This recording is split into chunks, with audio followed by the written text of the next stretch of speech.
Hi friends, అందరూ ఎలా ఉన్నాడు? ఏంటి నన్ను మళ్ళీ మర్చిపోయాడా? అయ్యో, నేనే ఫ్రెండ్స్, మీ మాల్వికని. కథల సమయం విత్ మీ మాల్విక కార్యక్రమానికి స్వాగతం. సో ఈరోజు మనం చెప్పుకోబోయే కథ ఏమిటంటే దురాశ దుఃఖానికి చేతు. పూర్వం ఒక అమ్మాయి నివసించేది. ఆమె చాలా పేద అమ్మాయి. ఆమె పేరు భాగ్య. అయితే ఆమె ఒక రోజు తన బట్టలు ఆడేసుకునేటప్పుడు తన దుప్పటి అనేది గాలికి కొట్టుకుపోయి చాలా దూరం వెళ్ళిపోతుంది. ఆ అమ్మాయి అయ్యో అంటూ నా దుప్పటి అని అంటూ తను పరిగెత్తుకుంటూ దాని వెనకాలనే వెళ్ళింది. కానీ అమ్మాయి చున్ని ఒక ముళ్ళ పొదకి చిక్కుకుపోయింది. అప్పటికి ఆ దుప్పటి చాలా దూరం వెళ్ళిపోయింది. ఆ భాగ్య అయ్యో ఈ దుప్పటి ఇప్పుడు ఇది అసలే చలికాలం, ఈ దుప్పటి ఇది నా దగ్గర ఉంది ఒకతే, ఇది కూడా పోతే నేను రాత్రి చలికి వణికి చచ్చిపోతాను అని అనింది. అమ్మాయి ముళ్ళ పొద నుండి తన చున్నీని విడిపించుకొని ఆ దుప్పటి వెనకాలనే పరిగెత్తింది. ఆమె ఆ దుప్పటి వెనకాలే పరిగెత్తుకుంటూ తను ఒక గాలి దేవత భవనంలోకి వెళ్ళింది. అక్కడ తనకి ఒక గాలి దేవత కనిపించింది. ఆ గాలి దేవత చెప్పమ్మా ఏమైంది అని అంటే నా దుప్పటి గాలికి ఎగురుకుంటూ ఇక్కడికి వచ్చింది. ఆ దుప్పటి కూడా లేకపోతే నేను చలికి వణికి చచ్చిపోతాను అని గాలి దేవతతో చెప్పింది. ఆ గాలి దేవత సరే అని ఆమెని ఒక గదిలోకి తీసుకువెళ్తుంది. ఆ గదిలో ఎన్నో రుచికరమైన మిఠాయిలు ఉంటాయి. కానీ భాగ్య నాకు అవేమీ వద్దు అని చెప్పేసింది.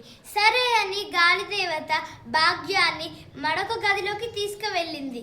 అక్కడ చాలా పెట్టెలు, ఇంత పెద్ద పెట్టె నుండి ఇంత చిన్న పెట్టె వరకు చాలా పెట్టెలు ఉన్నాయి. అప్పుడు గాలిదేవత ఇక్కడ ఉన్న పెట్టెల్లో నుండి ఏదో ఒక పెట్టె తీసుకో, కానీ ఆ పెట్టెని ఇక్కడ మాత్రం అస్సలు తెరవకూడదు అని చెప్పింది.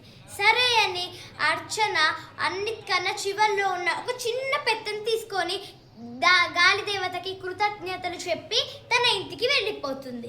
అప్పుడే పొడిగింటి భావన అమ్మాయిని చూస్తూ ఆ అమ్మాయి చేతిలో ఉన్న పెట్టెని చూసింది. అదేంటి తనేం తీసుకెళ్తుంది అని తన వెనకాలే వెళ్ళడం మొదలుపెట్టింది. భాగ్య ఆ పెట్టెని తెరిచినప్పుడు దాంట్లో తన దుప్పటి చక్కగా మడత పెట్టి ఉంది. మీద ఒక బంగారు ఇటుక కనిపించింది. అప్పుడు ఆ అమ్మాయి ఎంతో ఆనందంగా ఉంది. అప్పుడు పొడిగితి భావన చూసి అమ్మో అని అనుకొని తన దుప్పటిని కూడా గాలికి విసిరేశాక అప్పుడు తను కూడా ఆ దుప్పటి వెనకాలే పరిగెత్తడం మొదలుపెట్టింది.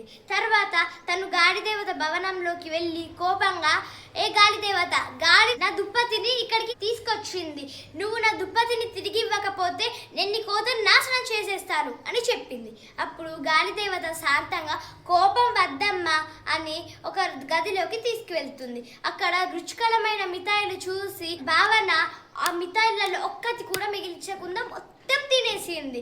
తర్వాత గాలిదేవత తన్ని ఇంకొక గదిలోకి తీసుకెళ్ళింది. గాలిదేవత తినని ఒక పెట్టె తీసుకో అని అనింది. అప్పుడు భావన అక్కడున్న పెద్ద పెట్టెని, అంటే మొదటిలో ఉన్న పెద్ద పెట్టెని తీసుకొని గాలిదేవత కృతజ్ఞతలు చెప్పి అక్కడ నుండి వెళ్ళిపోయింది. ఆ అమ్మాయి నాకు కూడా మంచి బంగారు నాణాలు వచ్చేసాయి, ఈ బంగారంతో నాకు చాలా నగలు కొనుక్కుంటాను, చాలా బట్టలు కొనుక్కుంటాను అనుకుంటూ సంతోషంగా ఆ పెట్టెని బాబా అనుకుంటూ మోసుకుంటూ వెళ్తుంది. అమ్మయ్య అని ఇంటికి వెళ్ళాక దాన్ని తీసింది. అప్పుడు తన దుప్పటి అయితే దాంట్లో ఉంది, కానీ దాంట్లో వచ్చింది బంగారం ఇటుక కాదు. మనం ఇల్లు కడేటప్పుడు ఇటుకలు ఉంటాయి కదా, ఆ ఇటుక వచ్చింది. సో ఫ్రెండ్స్, దీని ద్వారా మీకేం అర్థమైంది? దురాశ దుఃఖానికి చేతు అని అర్థమైంది. Okay friends, bye bye. మళ్ళీ ఇంకొక వీడియోలో కలుసుకుందాం.